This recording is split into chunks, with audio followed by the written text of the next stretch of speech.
আসসালামু আলাইকুম। আমি আব্দুল হালিম রূপালী মশা হ্যাচারি অ্যান্ড ফিশারিজ থেকে বলতেছি বাইমেশির মুক্তাগাছা। নিয়মিত যারা রূপালী মশা হ্যাচারি অ্যান্ড ফিশারিজ এর ভিডিও দেখেন তাদের অসংখ্য ধন্যবাদ। অনেকে দেখা যাচ্ছে নতুন মাছ চাষী ভিডিও দেখে কিন্তু অনেক উপকৃত হচ্ছেন। আজকে তাদের জন্য আপনাদের পুকুরে এই শীতকালীন সময় শীতের আগে আগাম প্রস্তুতির জন্য কি করবেন এবং শীতকালীন সময় অনেকে চাপে পোনা রাখতে যাচ্ছেন। অনেক বছর যাবৎ চাপে পোনা রাখার কারণে আপনার দিন শেষে যেগুলো পোনা রাখেন সেটা পাচ্ছেন না। কারণ হলো আপনি যদি চাষকৃত পুকুর বা নার্সিং করা পুকুর, সেই পুকুরে যদি এই নার্সিং পুকুর কেমনে প্রস্তুতি করতে হবে এবং কতদিন অন্তর খাবার প্রয়োগ করতে হবে। আপনি 50,000 পোনা ছাড়ছেন নার্সিং পুকুরে, মানে তেলাপির পোনা, সেই পোনা শীতের পরে আপনি 20,000, 30,000, 15,000 পান। সেক্ষেত্রে আপনি কাল ছেড়ে যায় দ্বিধাদ্বন্দ্বের মধ্যে পড়তে হয়। অনেকে কি করতেছেন, পোনা না পাওয়ার ভয়ের কারণে পোনা নিচ্ছেন না বা পোনা ছাড়তে চাচ্ছেন না। আপনি চাপের পোনা কিনে চাষ করে দিতে যাচ্ছেন। আসলে আদতেও ওই চাপের পোনা যদি আপনি নিতে চাচ্ছেন, ওই পোনা কি আদতেও ভালো হবে কিনা সেটা কিন্তু আপনার জানা নাই। তাদের জন্য বলবো, আমাদের এই ভিডিওর মাধ্যমে যারা চাপে রাখতে চাচ্ছেন পোনা, তাদের ক্ষেত্রে অনেক উপকৃত হবেন। আপনারা যদি তেলাপিয়া নার্সিং অক্টোবর নভেম্বর মাস পর্যন্ত আমাদের কাছে পোনা পাবেন।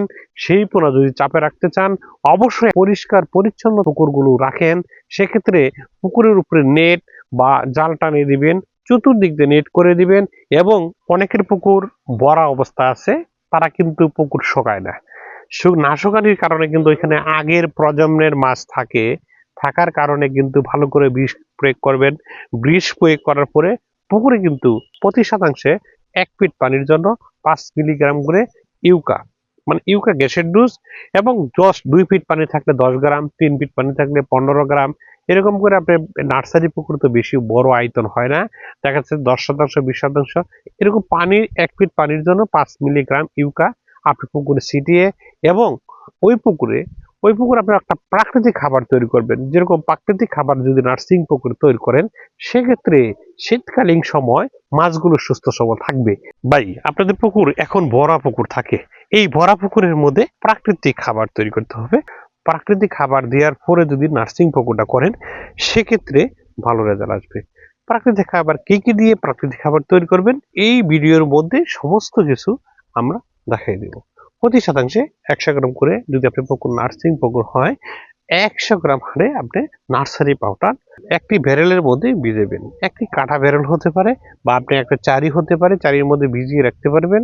রাখার পরে প্রতি শতাংশে 100 গ্রাম নার্সারি পাউডার, প্রতি শতাংশে 100 গ্রাম আটা, প্রতি শতাংশে 50 গ্রাম করে আপনার চিটাগুড়, প্রতি শতাংশে 10 গ্রাম করে ইস্ট পাউডার, এবং প্রতি শতাংশে 20 গ্রাম করে মাল্টিভিটামিন, প্রতি শতাংশে 10 গ্রাম করে এনজাইম, প্রতি শতাংশে 50 গ্রাম করে আপনি খৈল। 24 ঘন্টা পরে এটা প্রাকৃতিক খাবারে রূপান্তরিত হবে। 24 ঘন্টা পরে এই প্রাকৃতিক খাবার একটি পাতিলের মধ্যে ভিজিয়ে 24 ঘন্টা পরে ছিটিয়ে দিবেন। কেমন করে? অবশ্যই প্রাকৃতিক খাবার দেওয়ার আগে সুমিটন প্রয়োগ করবেন। আপনার পুকুরে ভালো একটা জুয়ে প্লান্টন এবং ফাইটোপ্লান্টন পুকুর তৈরি হবে। এই প্রাকৃতিক খাবার তৈরি হওয়ার পরে আপনার পুকুরের পানি সুন্দর এবং সুস্থ থাকবে। প্রাকৃতিক খাবার দেওয়ার নিয়ম হলো, আপনার পুকুরে যদি জীবাণুনাশক প্রয়োগ করেন মাছ ছাড়ার আগে, যদি প্রাকৃতিক খাবার পরে দিবেন, কারণ হলো আগে জীবাণুনাশক দিবেন, সুমিটন প্রয়োগ করবেন, তারপরে কিন্তু প্রাকৃতিক খাবার দিবেন। কারণ হলো, যদি আপনি সুমিটন যদি প্রাকৃতিক খাবার দেওয়ার পরে করেন, সেক্ষেত্রে প্রাকৃতিক খাবারে কোনো কাজে আসবে না। অবশ্যই সুমিটন এবং জীবাণুনাশক প্রয়োগ করার আগে প্রয়োগ করবেন, আগে প্রয়োগ করার পরে তারপরে প্রাকৃতিক খাবার প্রয়োগ করবেন। যদি আপনি সুমিটন যদি প্রাকৃতিক খাবার দেওয়ার পরে করেন, সেক্ষেত্রে প্রাকৃতিক খাবারে কোনো কাজে আসবে না। অবশ্যই সুমিটন এবং জীবাণুনাশক প্রয়োগ করার আগে প্রয়োগ করবেন, আগে প্রয়োগ করার পরে তারপরে প্রাকৃতিক খাবার প্রয়োগ করবেন। সেক্ষেত্রে ভালো একটা পুকুরে রেজাল্ট আসবে। রেজাল্ট খুব চমৎকার হবে। পোনা ছাড়ার আগে কাজ করতে হবে, আপনার পুকুরে স্যালাইন প্রতি শতাংশে 50 গ্রাম করে স্যালাইন প্রয়োগ করবেন, এবং অক্সিজেন ট্যাবলেট প্রয়োগ করবেন। অক্সিজেন গোড়া অক্সিজেনে দিতে পারবেন, দিয়ে পোনাগুলো ছাড়বেন।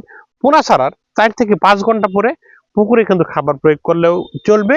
যেহেতু প্রাকৃতিক খাবার দিয়েছেন, সেক্ষেত্রে আপনি কোনো খাবার ওদিন খাবার না দিলেও কোনো সমস্যা নেই। তারপরে থেকে আপনি যেগুলো মাছ দিবেন, অবশ্যই যে কোনো কোম্পানির থেকে মাছ দেন, অবশ্যই তাদের কাছ থেকে গাইডলাইন বই নেবেন। ওনাদের পরামর্শ অনুযায়ী কিন্তু মাছগুলো চাষ করবেন। টাইগার সুপার মনো 6 তেলাপিয়ার পোনা যদি আপনাদের কারো লাগে, আমাদের সাথে যোগাযোগ করতে পারবেন। আমরা টাইগার সুপার মনো 6 তেলাপিয়ার পোনা দিয়ে থাকি। এই তেলাপিয়া খাই কম, বাড়ি বেশি, দ্রুত বর্জনশীল, আল্লাহর রহমতে আমাদের পোনা পূর্ণ ইনব্রিডিং মুক্ত।